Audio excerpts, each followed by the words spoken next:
নামাজ পড়ছে একজন ব্যক্তি, সে আল্লাহর সাথে সরাসরি কথা বলছে, তার পাশে কথা বলা জায়েজ নেই। এমনকি নামাজরত ব্যক্তির পাশে কোরআন তেলাওয়াত করাও জায়েজ নেই। কথা কি বুঝতে পারছেন? একজন ব্যক্তি নামাজে দাঁড়িয়েছে, আল্লাহর সাথে কথা বলছে, পাশে আপনি কোরআন তেলাওয়াত করতে পারবেন না জোরে জোরে। মনে মনে করতে হবে, করতে চাইলে মনে মনে করতে হবে। অনেক সময় মসজিদের ভিতরে দেখবেন নামাজ পড়া হচ্ছে, শোরগোল করছে।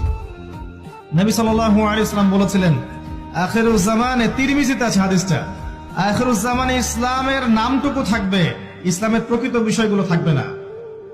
কোরআনের মাসহাফ থাকবে, যে মাসহাফ, কোরআনের মাসহাফটা থাকবে, এর শিক্ষাগুলো থাকবে না। মসজিদগুলো হবে চাকচিক্যময়, কিন্তু মসজিদ হবে হেদায়েত শূন্য। আর চতুর্থ লাইনটা আরো ভয়ঙ্কর।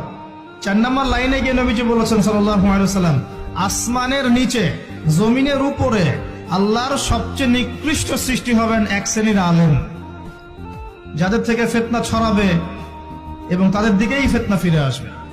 তিরমিজির মধ্যে হাদিসটা আছে, যে কোন আলেমকে জিজ্ঞাসা করে এটা কোন শ্রেণীর আলেম, এটা বোঝার জন্য আপনার পিএইচডি করার দরকার নাই। যারা দিনকে দুনিয়ার বিনিময়ে বিক্রি করেছে তারাই সেই শ্রেণীর আলেম। যারা সত্য কথা বলতে ভয় পেয়েছে তারাই সেই শ্রেণীর আলেম।